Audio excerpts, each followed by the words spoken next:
March 22, 2019, 2:11 in the morning. A security call comes in from a Carnival cruise ship cutting through the Atlantic. A young man is down on deck 12, unresponsive, blood seeping from his nose. His name is Alistair Voss, 22 years old, only son of tech billionaire Sebastian Voss. By 2:19, the ship's medical team declares him dead. Heart stopped, pupils fixed, no pulse. By 2:26, the captain orders a lockdown of the surrounding decks. Security seals the corridor. Cameras mysteriously go dark. And then at 2:34 in the morning, just 15 minutes after Alistair Voss is pronounced dead, the impossible happens. Alistair Voss sits up. His eyes snap open. His heart resumes. And the first words out of his mouth are a whisper that makes every person in that room go cold. He didn't think I'd wake up. If you're watching this video, give it a like, subscribe to the channel, and tell me in the comments where you're watching from. Now let's get to the story. What happens when the wealthiest family in the world tries to erase their own son? What happens when death itself becomes a tool of control? What happens when someone comes back from the dead and realizes they were never supposed to survive?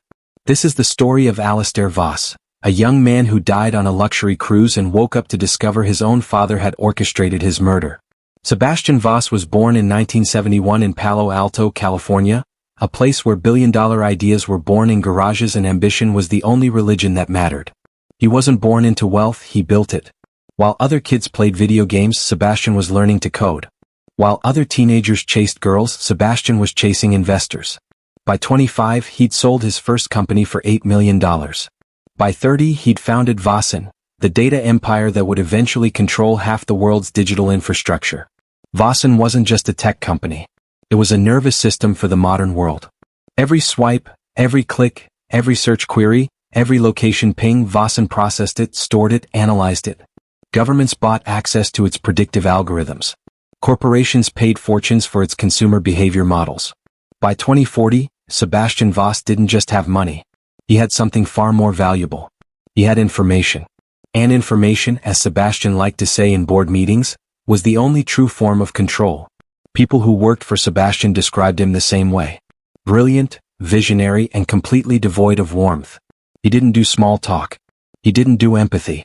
He saw the world as a series of systems to be optimized, problems to be solved, variables to be controlled. His first marriage ended after 3 years. His wife later told a journalist that living with Sebastian was like living with a very advanced artificial intelligence. Technically perfect. Emotionally absent. His second wife, Celeste Armand, was different. She understood him. Or at least, she understood how to navigate him. They met at a biotech conference in Geneva in 2014. She was presenting research on neural mapping and ethical frameworks for human enhancement. He was in the audience taking notes. They married 6 months later. No big wedding, no sentimentality. Just a contract signed in a lawyer's office and a press release announcing a strategic partnership between two of the most brilliant minds in their respective fields.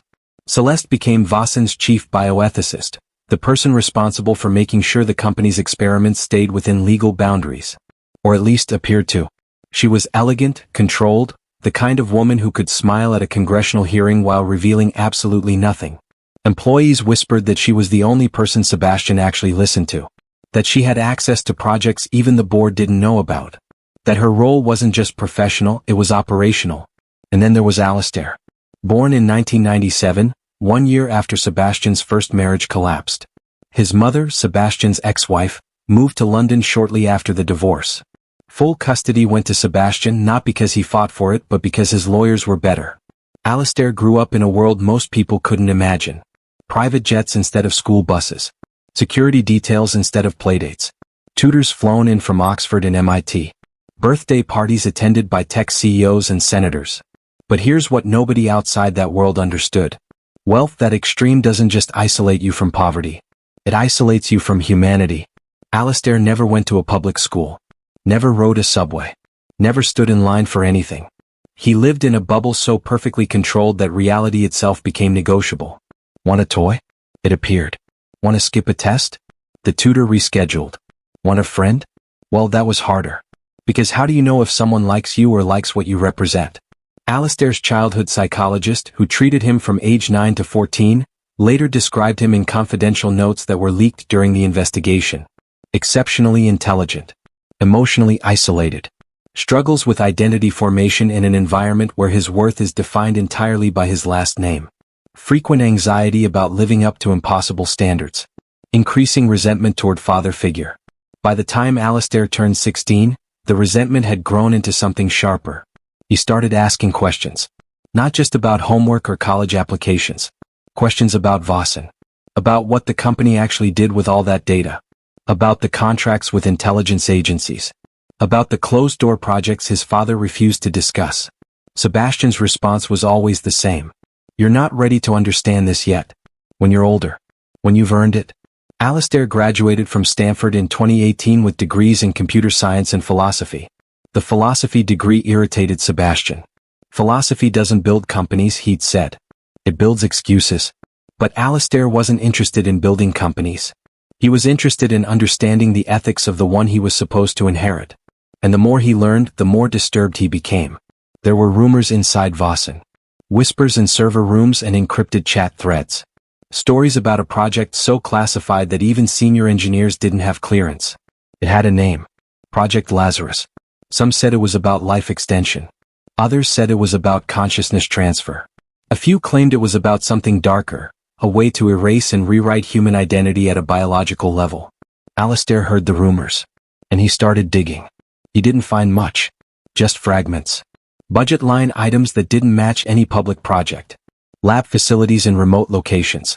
Non-disclosure agreements that went beyond the usual corporate paranoia. And then one night, working late in his father's home office while Sebastian was traveling, Alistair found a folder on a secure server. Just a name. Lazarus Initiative. Neural Reset Protocols. He tried to open it. Access denied. Biometric authentication required. That's when Alistair realized something that made his blood run cold. Whatever Project Lazarus was, his father didn't want him to know about it. And in a family where information was currency, being locked out meant something. It meant you were either not trusted or you were the subject. Celeste noticed the change in Alistair around that time. He stopped joining family dinners. Stopped making eye contact with Sebastian. Started spending more time alone, researching, questioning, and pulling away. She approached him one evening in December 2018, found him on the terrace of the Voss estate overlooking the Pacific. They talked for over an hour. She told him she understood his concerns. That she'd had the same questions when she first joined Vossen. That ethics and innovation were always in tension. But here's what stuck with Alistair. The way she touched his shoulder when she said it. The way she looked at him, not like a stepmother but like someone studying a specimen. The way she ended the conversation. Your father loves you, Alistair. Everything he does for a reason. Trust the process. It was the phrase Sebastian used in board meetings. Trust the process.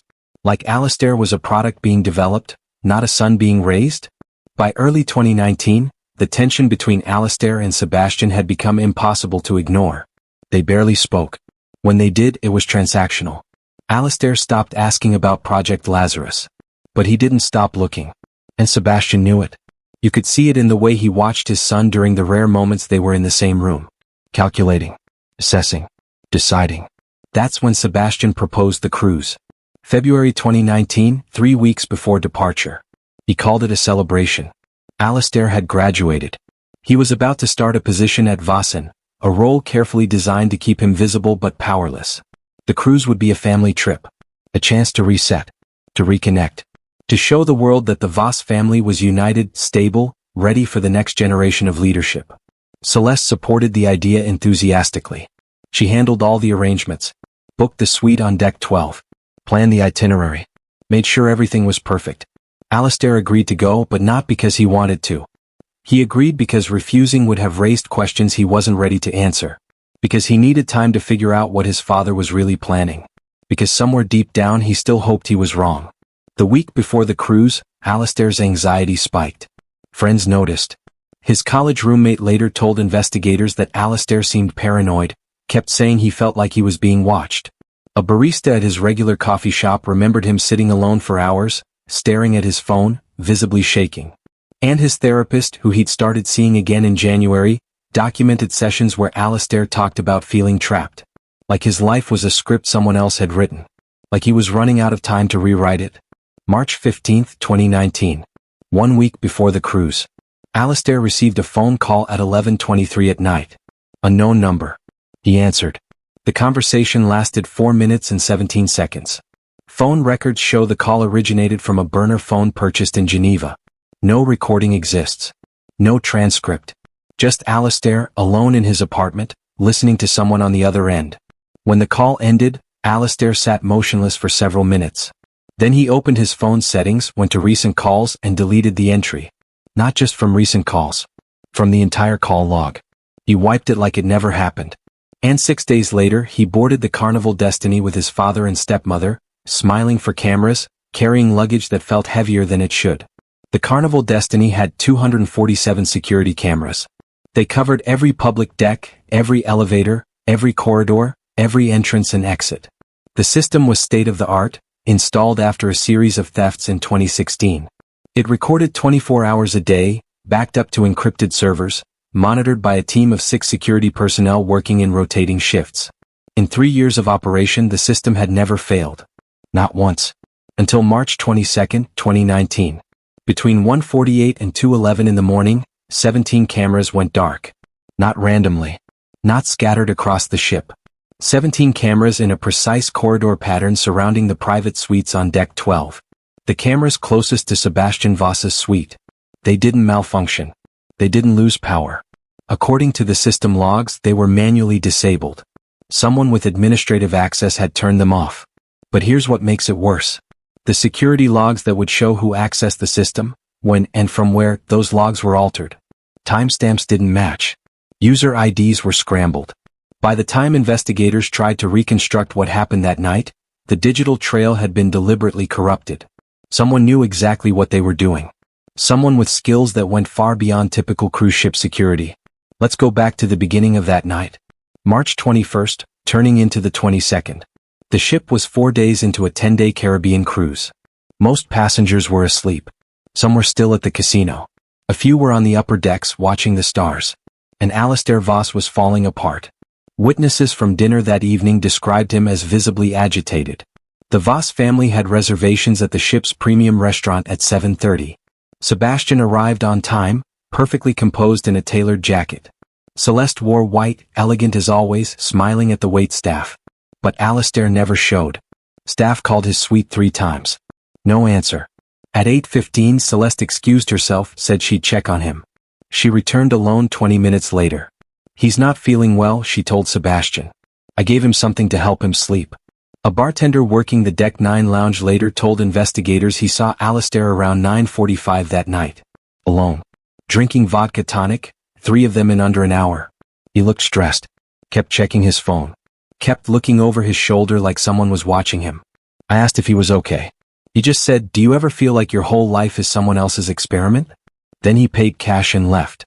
At 10:32, a crew member saw Alistair near the aft elevators talking on his phone. The conversation looked heated. He was pacing, running his hand through his hair. At one point, he raised his voice loud enough that the crew member heard fragments. "You promised me. You said I'd have time." The call ended abruptly. Alistair stood there staring at his phone for a long moment. Then he got in the elevator headed to Deck 12. Surveillance footage from that elevator is one of the few recordings that survived. Alistair looks pale, exhausted, terrified. He's breathing heavily. His hands are shaking. At one point, he closes his eyes and leans against the elevator wall like he's trying to hold himself together. The timestamp reads 10:41 p.m. 7 hours before he would be found dead in a corridor. Between 10:41 p.m. and 1:48 a.m., there's almost no record of Alistair's movements. That's the gap. That's the window where everything happened. What investigators were able to piece together came from witness statements, partial footage from adjacent decks, and later from Alistair's own fragmented memories. At 11:53 p.m., a passenger returning to their cabin heard raised voices coming from the Voss suite. Male voices. One calm. One angry. The passenger didn't think much of it at the time. Families argue. It happens. But they remembered the sound of a door slamming. Then silence. At 12:37 a.m., Celeste was seen in the corridor outside the suite, talking to someone. The witness couldn't see who, just heard her voice. Come. Reassuring. It's going to be fine. Just trust the process. That phrase again. Trust the process. And then at 1:48 a.m. the cameras went dark. 17 cameras. Disabled in sequence. Someone was creating a blind spot. A zone where anything could happen without being recorded. A zone centered directly around Sebastian Voss's suite. At 2:11 a.m., a crew member doing routine rounds found Alistair Voss collapsed in the corridor outside his father's door. Face down. Blood seeping from his nose. Not breathing. The crew member immediately called security. Within minutes, medical staff arrived. They tried to revive him. CPR. Defibrillator. Nothing worked. At 2:19 a.m., the ship's doctor declared him dead. Roland Pike arrived at 2:21. He was Voss's chief of security, traveling with the family as he always did. Former military intelligence. 15 years with Sebastian. He'd protected the Voss family from threats both real and imagined. He knew things about Vossen that could collapse governments. He knew things about Sebastian that could destroy empires. And when he saw Alistair's body lying in that corridor, his first thought wasn't grief. It was recognition. Pike knew what this was. He knew because he'd helped design it. Not the specifics, not the execution, but the framework. The possibility. Project Lazarus. He'd seen the early research. Compounds that could induce temporary cardiac arrest. Protocols for simulated death. Methods for creating the appearance of natural causes. He dismissed it as theoretical. As something Sebastian was exploring for government contracts, for covert operations, for situations that required extreme measures. He never thought Sebastian would use it on his own son. But standing there in that corridor looking at Alistair's body, Pike understood. This wasn't an accident. This was a test. And Alistair was the subject. Pike did something then that he'd later struggled to explain. He checked Alistair's wrist. The biometric watch, the Vossen prototype that monitored heart rate, blood pressure, neural activity, it was still transmitting. Not flatlined. Paused. Like a system waiting to reboot. Pike said nothing. Just stood there processing the implications while the ship's doctor called the death and crew members began cordoning off the area. At 2:34 a.m. Alistair gasped. Everyone in that corridor froze. The ship's doctor actually stepped backward, eyes wide. It's not possible, someone whispered. But Alistair's chest rose. His heart restarted. His eyes snapped open, wild and unfocused. Medical staff rushed forward. Vital signs stabilizing. Heart rate normalizing. Brain activity resuming. Within minutes he was conscious. But he wasn't coherent. He was sedated immediately. Too agitated. Too much risk of shock. They moved him to the ship's medical facility. Small room. Locked door. 2 security guards outside. And Pike standing in the corner, watching, calculating, beginning to understand the full scope of what he'd been part of. Alistair's first clear words came around 3:15 a.m. He was under sedation, drifting in and out of consciousness. The ship's psychologist was there, documenting everything. Alistair kept repeating fragments. The drink. She said it would help. I trusted her. And then, clearer, more focused, the sentence that confirmed everything. He didn't think I'd wake up. The psychologist asked him to clarify. Who didn't think you'd wake up? But Alistair's eyes had closed again. He was gone. Back under. The sedatives pulling him down. Pike left the medical facility at 3:47 a.m. He needed air. Needed to think. He found Celeste on deck 10, standing at the railing, staring at the ocean. She didn't turn when he approached. Just spoke quietly. Is he stable? Pike didn't answer immediately. Then, carefully, he asked the question that had been building since he saw Alistair's body. What was in the drink you gave him? Celeste's face remained perfectly calm. A sedative. He was anxious. He needed rest. Pike knew she was lying. He'd known Celeste long enough to recognize the micro-expressions, the slight tension in her jaw, the way her fingers gripped the railing just a fraction too tightly. He pressed. What kind of sedative stops someone's heart for 15 minutes? Celeste turned to face him then. And for the first time since Pike had known her, he saw something crack in that perfect composure. It was supposed to be 11 minutes, she said quietly. Something went wrong. Pike felt his stomach drop. You gave him a Lazarus compound. She didn't deny it. Sebastian approved it. It was controlled. Monitored. Safe. Safe, Pike repeated. He died. She shook her head. He simulated death. There's a difference. Pike's voice went cold. Not to him. Not when he wakes up and realizes what you did. Celeste's expression hardened. He was never supposed to wake up remembering. The protocol includes neural disruption. Memory fragmentation. By the time he fully recovered, he wouldn't know what happened. He'd just know he had a medical episode. Survived it. Moved on. Pike understood then. This wasn't about testing the compound. It was about erasing Alistair. Not killing him. Worse. Resetting him. Wiping his memories, his questions, his doubts. Turning him into a blank slate that Sebastian could reprogram. But the timing went wrong. Alistair woke up too early. Before the memory disruption could complete. Before the lie could be set. "Where's Sebastian?" Pike asked. Celeste's eyes shifted toward the upper decks. In the satellite communications room. Making calls. Managing the situation. Pike turned to leave. Celeste caught his arm. "Roland, this doesn't leave the ship. Everything that happened tonight stays contained. That's the only way this works." Pike pulled his arm free. "And if I don't agree to that?" Celeste's voice dropped to barely a whisper. "Then you'll become part of the problem. And Sebastian solves problems." Pike walked away. Went back to the medical facility. Looked through the observation window at Alistair, sedated, strapped to a bed, still alive but fundamentally changed. And Pike realized something that made his 15 years of loyalty to Sebastian Voss feel like complicity in something monstrous. Alistair wasn't a patient. He wasn't family. He wasn't even human to them. He was a liability. A variable that had become unpredictable. And in Sebastian Voss's world, unpredictable variables didn't get managed. They got eliminated. The truth came in pieces. Like a body being reassembled on an autopsy table. Each fragment revealing something worse than the last. Roland Pike found the full documentation at 4:37 a.m., locked in Sebastian's personal safe in the suite. He shouldn't have had access. But 15 years of loyalty meant Sebastian had trusted him with override codes, emergency protocols, the keys to every locked door in the Voss Empire. Pike had never used them against Sebastian before. But standing outside that medical facility, watching Alistair twitch and moan in sedated sleep, Pike made a choice. He needed to know exactly what he'd been part of. The safe held three things. A tablet encrypted with military-grade security. A sealed vial containing a clear amber liquid.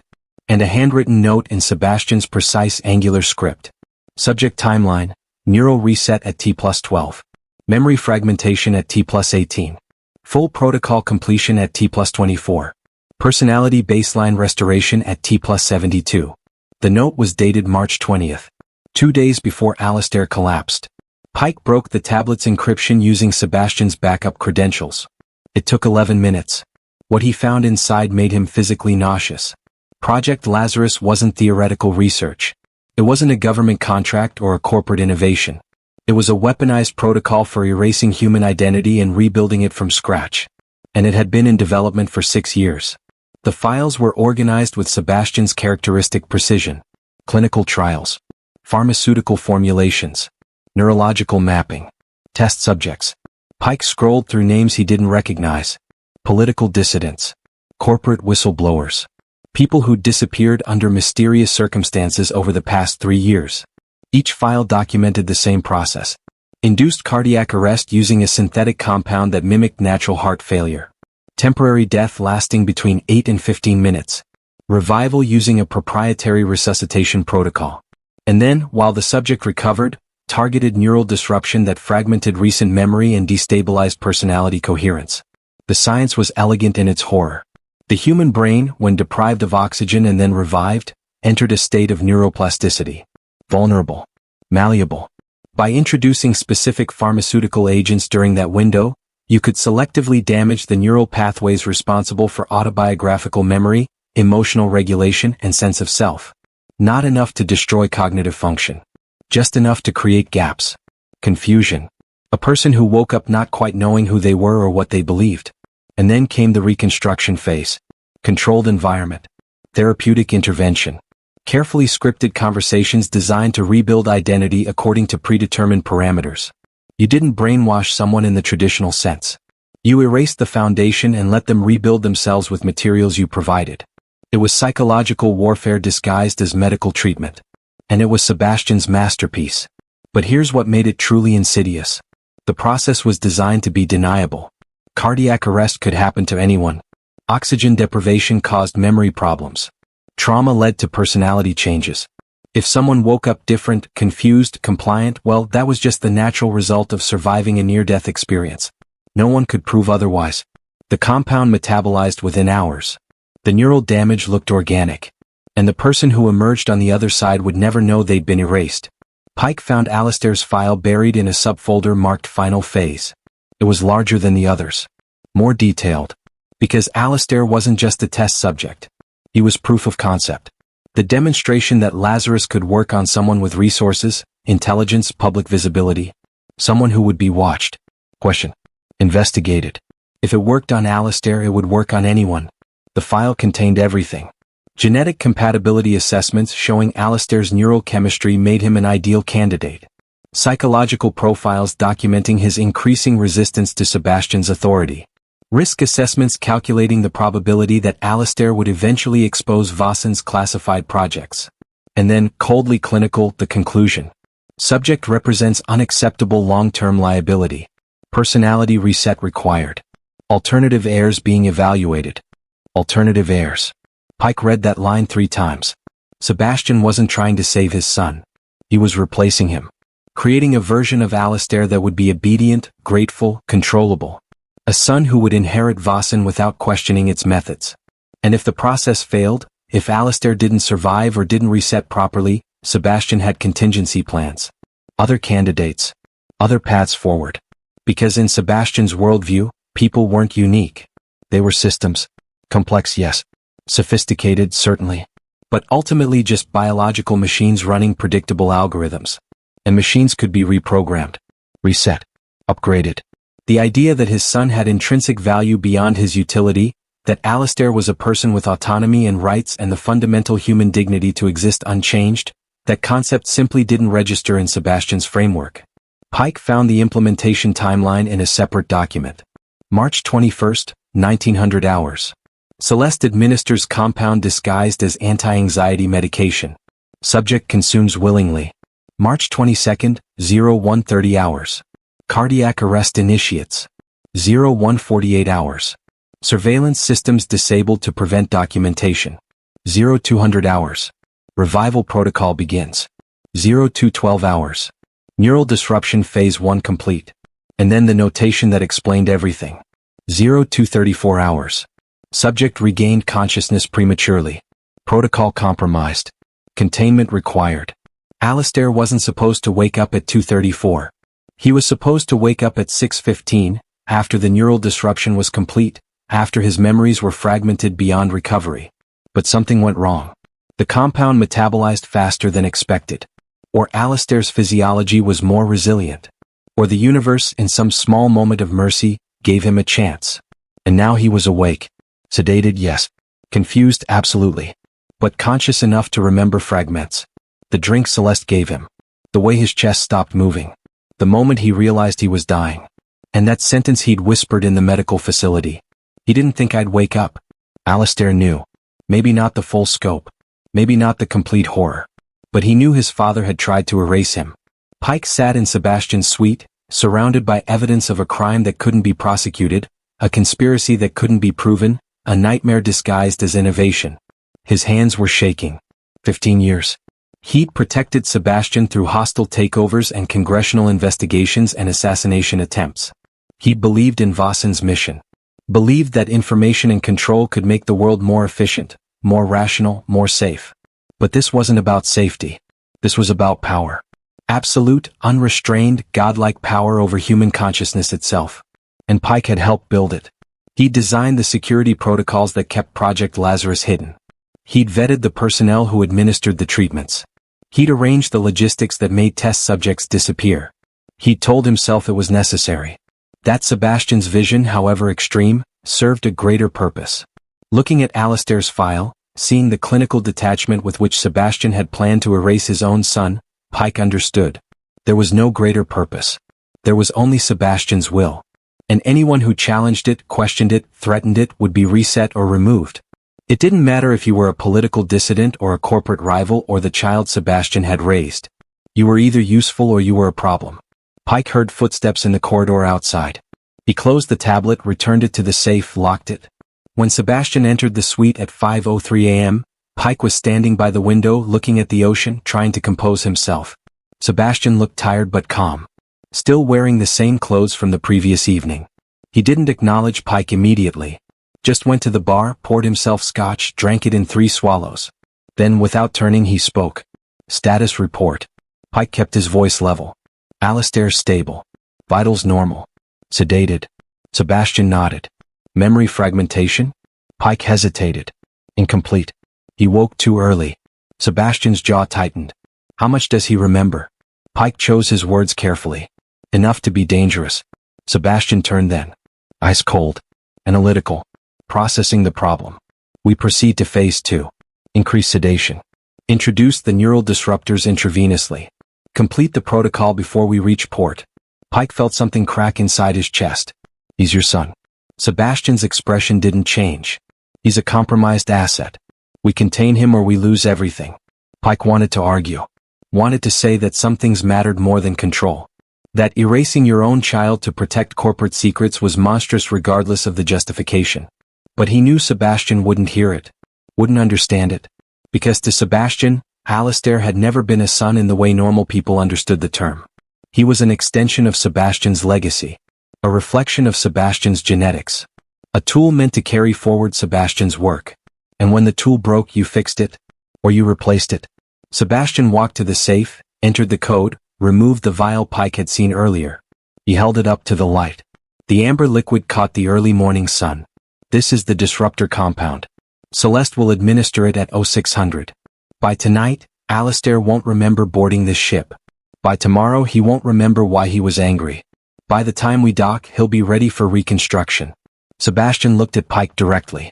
You have a problem with that? Pike's mind was racing. He could refuse. Could try to stop this.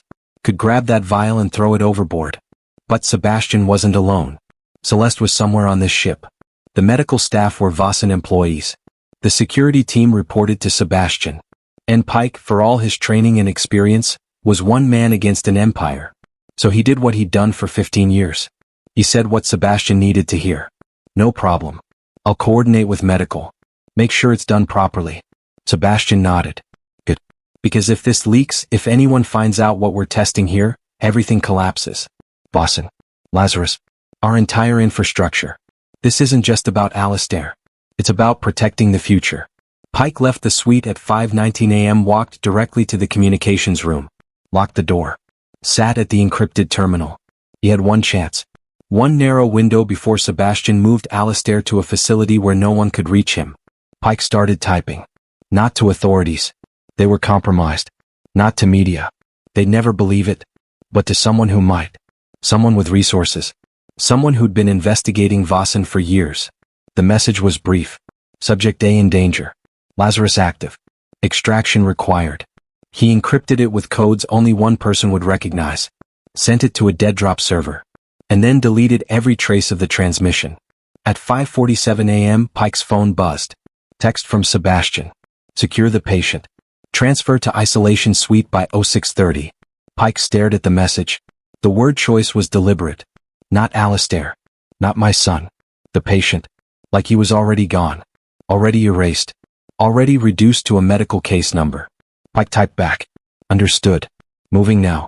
But as he walked toward the medical facility, past crew members starting early shifts, past passengers beginning to wake, past the careful illusion of a normal cruise ship on a normal morning, Pike knew something Sebastian didn't. Alistair wasn't being rescued. But he also wasn't going to be erased. Because Pike had just sent that message. And somewhere, someone was reading it. Someone who could move faster than Sebastian's security protocols.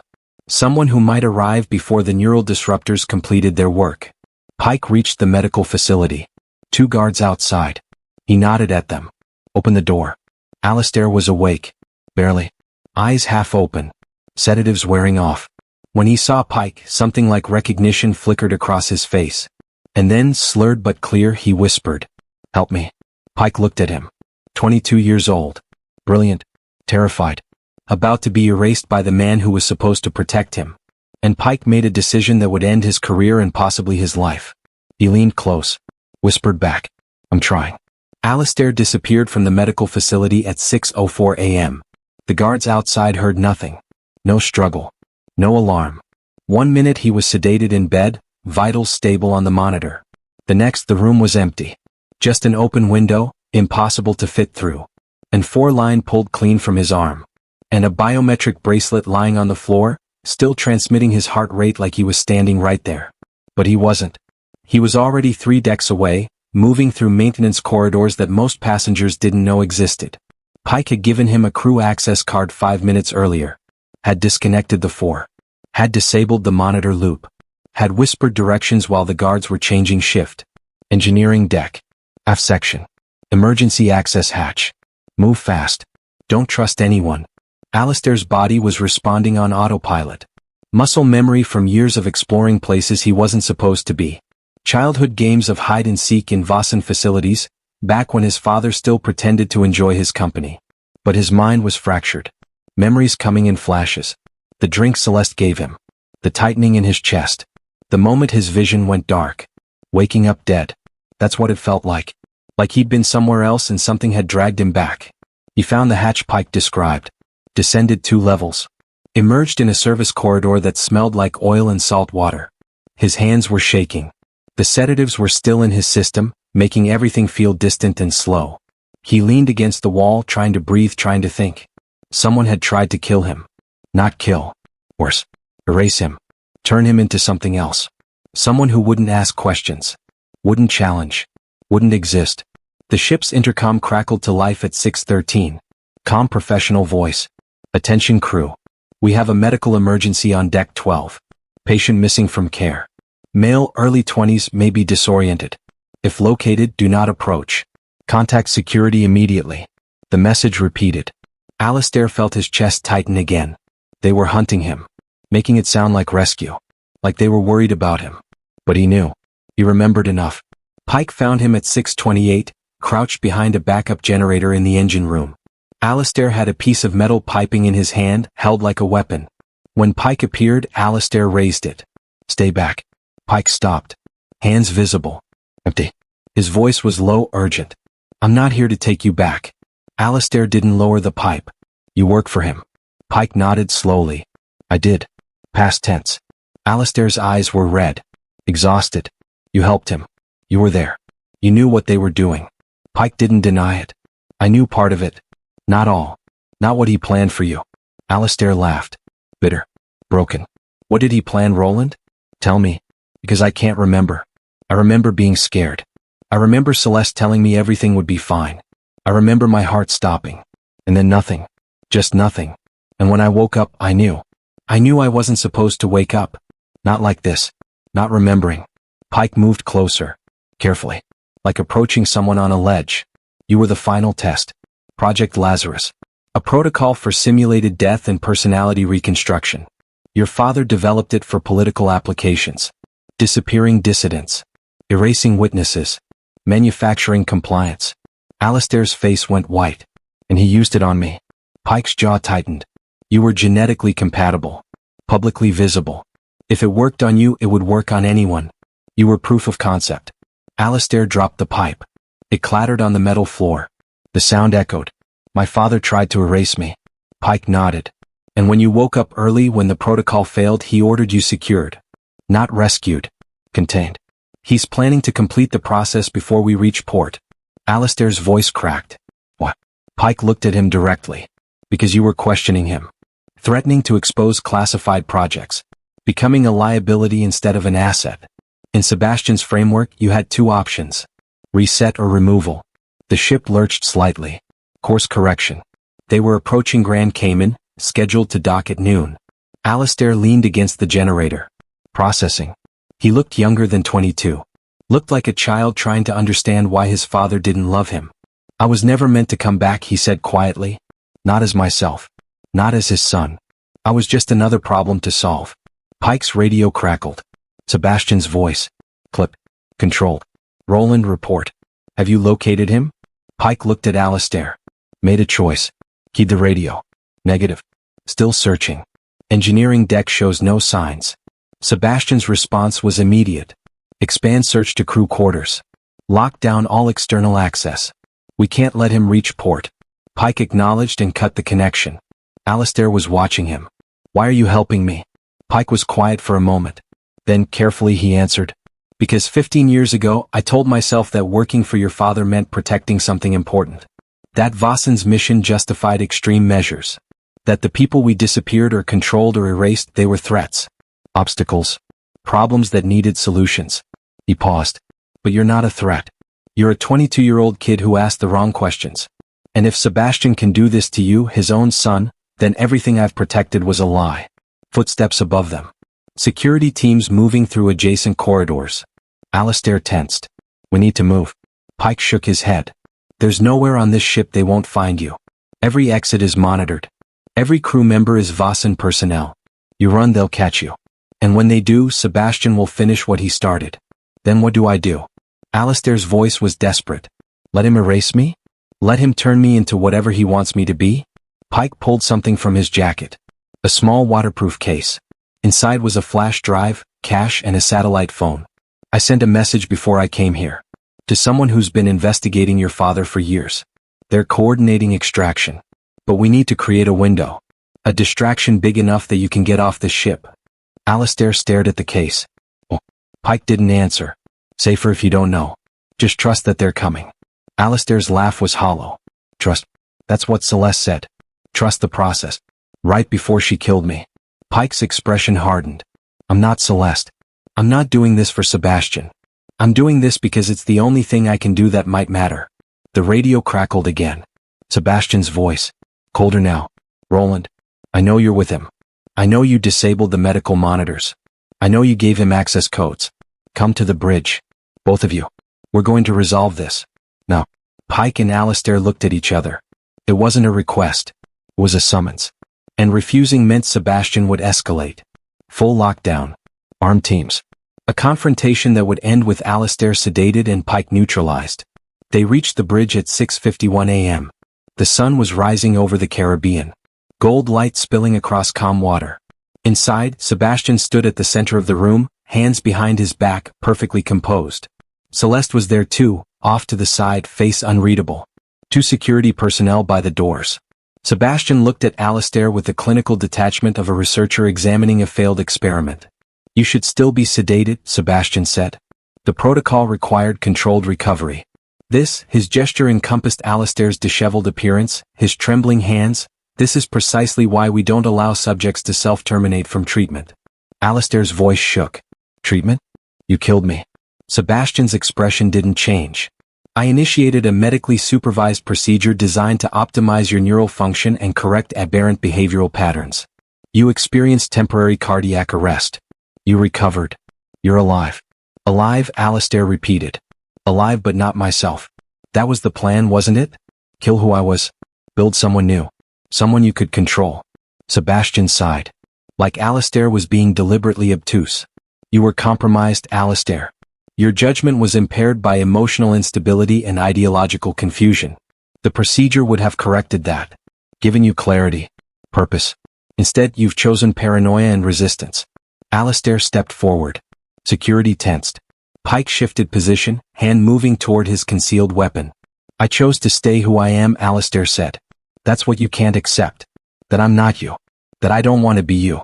Sebastian's eyes went cold. What you want is irrelevant. You're a Voss. You carry genetic material that took 3 generations to optimize. You have access to resources and information that make you a strategic asset. Your preferences, your feelings, your sense of self, these are variables. And variables can be adjusted. Pike spoke then. Quiet but firm. He's your son, Sebastian. Sebastian turned. Looked at Pike like he was a malfunctioning piece of equipment. He's genetic continuity. An investment.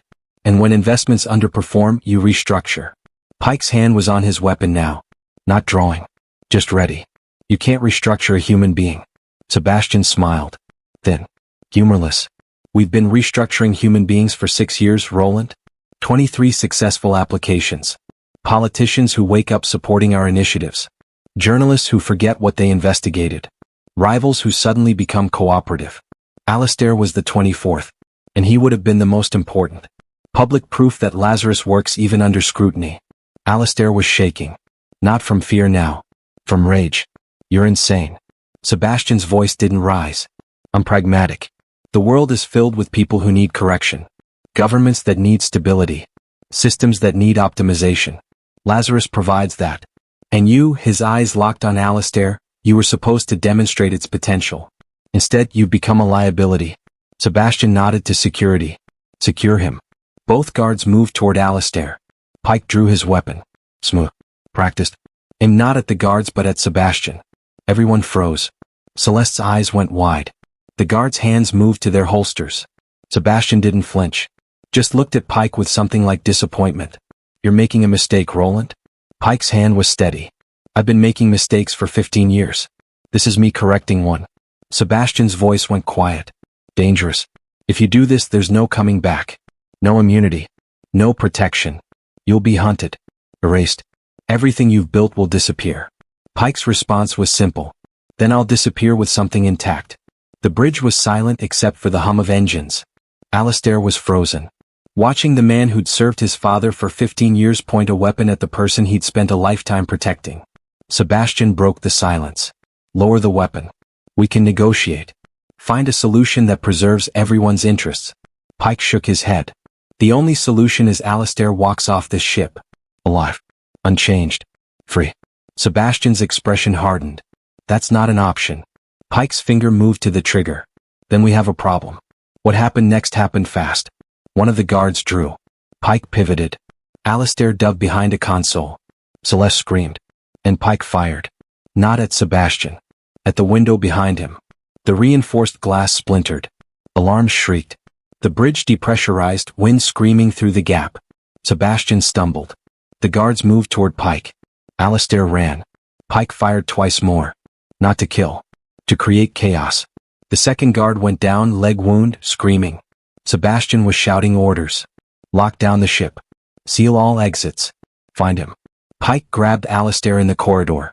Pulled him toward the emergency deck. They had 90 seconds before security reached them. External deck. Port side. A lifeboat already lowering. Not crew. Someone else. Pike had coordinated more than Alistair knew. "Get in," Pike shouted. Alistair hesitated. "What about you?" Pike pushed him toward the railing. "I'm the distraction. Go." Alistair grabbed his arm. "They'll kill you." Pike's smile was grim. "They'll try." Alistair heard footsteps. Security teams closing in. He looked at Pike one last time. "Thank you." Pike nodded. "Be someone your father can't control." Then he turned, weapon raised, blocking the corridor. Alistair climbed over the railing. Dropped into the lifeboat below. The engine roared to life. Not crew operating it. Someone in tactical gear. Someone who didn't speak. Just pointed. Life vest. Hold on. The boat pulled away. Alistair looked back. The Carnival Destiny, massive and pristine in the morning sun. Alarms still wailing. He saw figures on deck. Security. Celeste. And Sebastian standing at the railing watching. Not panicked. Not defeated. Just watching. Calculating his next move. Alistair heard gunfire from the ship. 3 shots. Then silence. The boat accelerated. Heading toward Grand Cayman. Toward something that might be freedom or might be another kind of trap. But as the Carnival Destiny shrank behind them, Alistair felt something shift inside his chest. He was alive. Unchanged. Himself. For now that was enough. The ship prepared emergency docking. Coast Guard alerted. Official story already being crafted. Medical emergency. Psychiatric episode. Patient escape treatment. Tragic but contained. Sebastian Voss would hold a press conference. Express concern for his troubled son. Offer resources for his recovery. Play the worried father. And somewhere in the chaos, Roland Pike's body would be found. Killed in the line of duty. Protecting the Voss family. A hero's death. A convenient ending.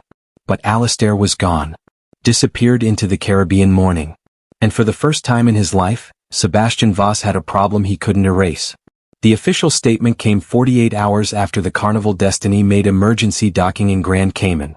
Vossen's public relations team had worked around the clock, crafting a narrative that was technically truthful while being functionally dishonest.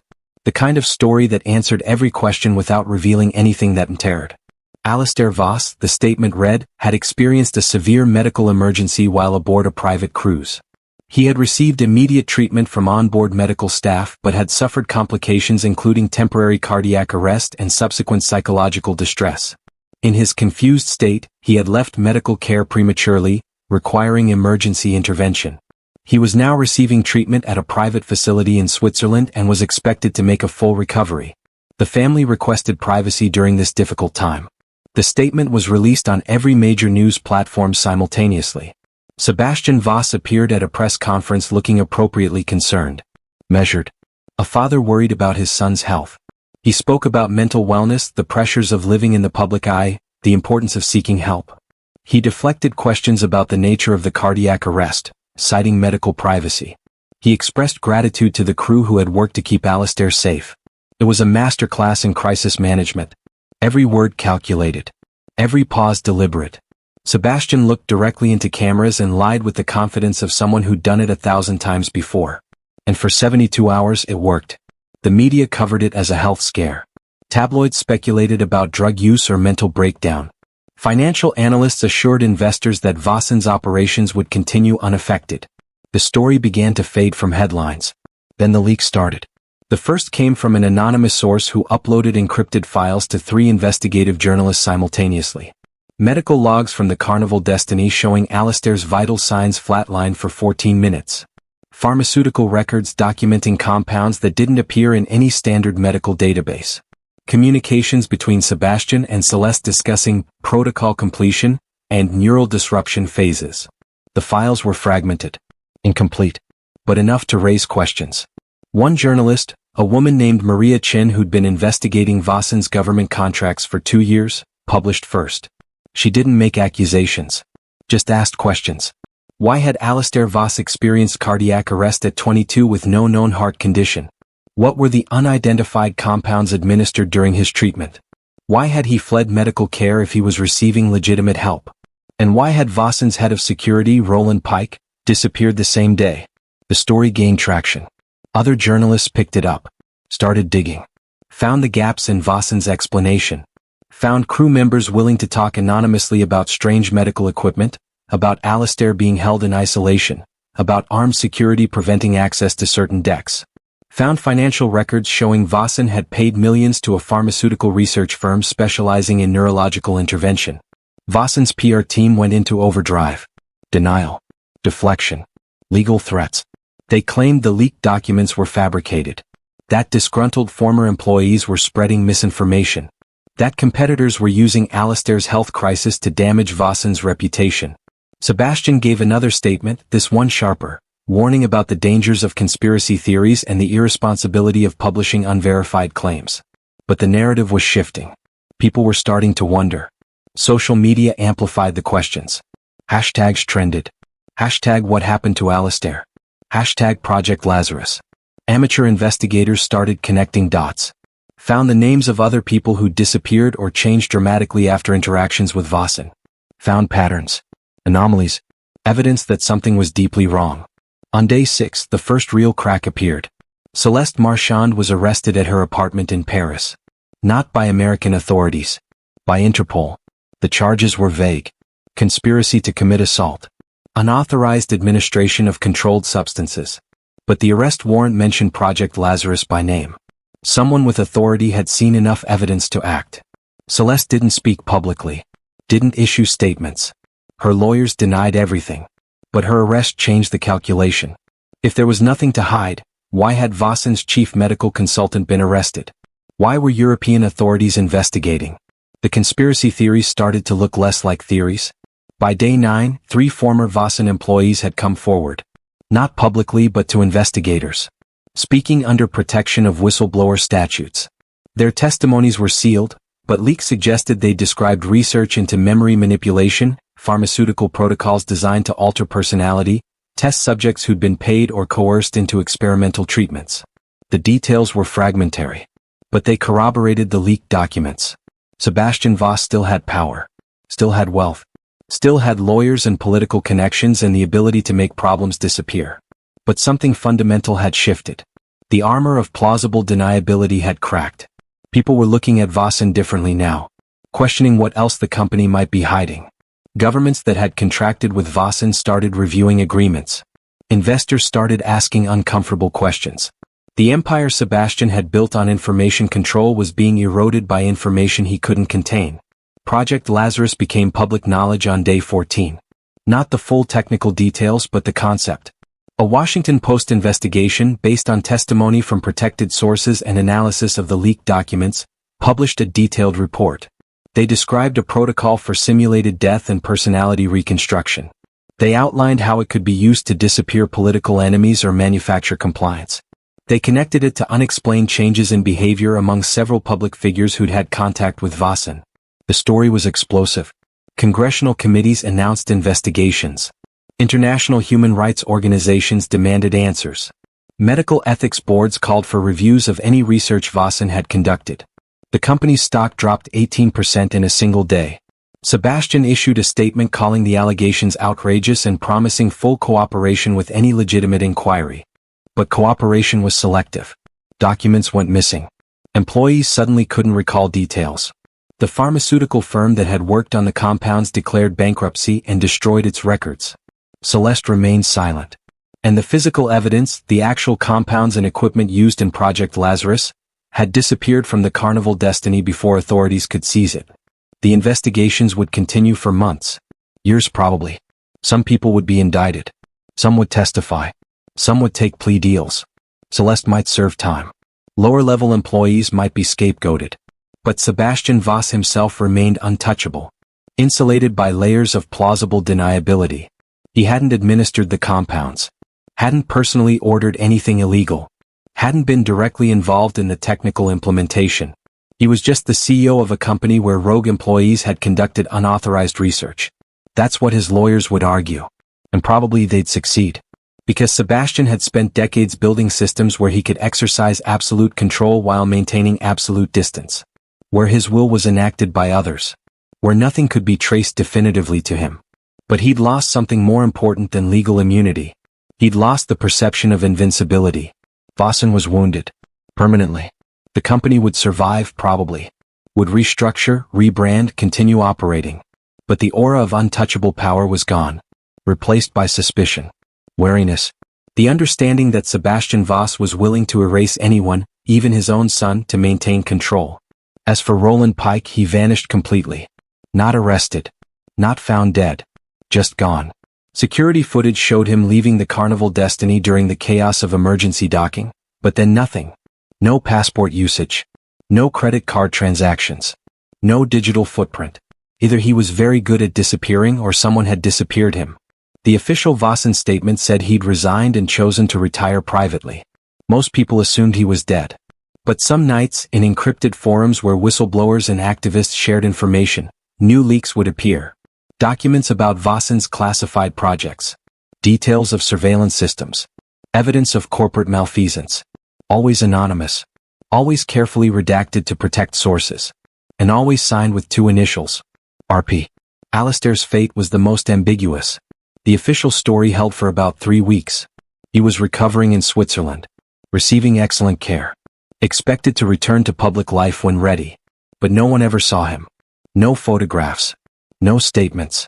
No confirmation from the Swiss facility Vossen named. Journalists who investigated found that the facility existed, but refused to confirm or deny Alistair's presence, citing patient privacy. Then a different story began to circulate. Unconfirmed. Based on anonymous sources. That Alistair had never gone to Switzerland. That he'd been extracted by someone, possibly Pike, possibly others who'd been investigating Vossen. That he'd disappeared into a new identity. New name. New life. Somewhere Sebastian couldn't reach. Maria Chin, the journalist who'd first broken the Lazarus story, received an encrypted message 4 months after Alistair's disappearance. It contained a single photograph. A young man sitting at a cafe in what looked like Buenos Aires or maybe Montevideo. Wearing sunglasses. Different haircut. But the bone structure was familiar. The message included no text. Just the photo. And an attached file containing evidence of 3 more cases where Project Lazarus had been used on political dissidents. Chin couldn't publish the photo. Couldn't verify the identity. Couldn't risk exposing someone who'd escaped. But she published the evidence. And she wondered, hoped maybe, that somewhere, Alistair Voss was drinking coffee in the sun. Learning to be someone his father couldn't control. Building a life that belonged to him. Sebastian Voss never spoke about his son publicly after the initial statements. Never confirmed the rumors. Never addressed the speculation. He continued running Vossen with the same methodical precision. Testified before Congress with careful non-answers. Settled lawsuits. Restructured operations. Maintained his empire. But in private moments, people who worked close to him noticed changes. A brittleness that hadn't been there before. A tendency to fixate on control, on surveillance, on knowing where everyone was and what they were doing. as if he was trying to prevent another disappearance. Another variable escaping his system. Because that's what Alistair had done. Not died. Not been defeated. Just slipped away. Removed himself from Sebastian's equations. Chosen uncertainty and danger over the security of erasure. And that choice, that fundamental assertion of autonomy, was something Sebastian couldn't compute. Couldn't systematize. Couldn't undo. Years later, when historians and journalists wrote about the Vossen scandal, they'd focus on different aspects. Some would emphasize the technological horror of Project Lazarus. Others would analyze the regulatory failures that allowed it. Some would document the victims who'd been erased or manipulated. But the detail that would fascinate people, that would become the enduring symbol of the scandal, was simpler. Sebastian Voss had built an empire on controlling information, manipulating systems, owning people's data and decisions and sometimes their very identities. He'd perfected the art of turning human beings into variables he could adjust. But he'd failed with his own son. Not because Alistair was stronger or smarter, but because at the crucial moment, Alistair had chosen to be himself rather than survive as someone else. Had chosen the terrifying freedom of uncertainty over the comfortable prison of erasure. Had understood that being owned, even by someone as powerful as Sebastian Voss, was a kind of death more permanent than anything Project Lazarus could inflict. Sebastian Voss owned data. Companies. Governments. He owned algorithms that predicted human behavior and systems that shaped human choices. He'd accumulated wealth and power and influence beyond what most people could imagine. But he never owned his son. And in the end, in the space where certainty collided with autonomy, where control confronted the fundamental human refusal to be systematized, that was the one thing that slipped beyond his reach. Somewhere, in a cafe or on a beach or in a library in a city Sebastian's surveillance couldn't penetrate, Alistair Voss was learning what it meant to own himself. To be uncertain and afraid and free. To build an identity from choice rather than inheritance. It wasn't revenge. It wasn't victory. It was something quieter. More profound. It was survival. Not of the body, but of the self. And that, more than any investigation or arrest or public scandal, was what Sebastian Voss could never erase.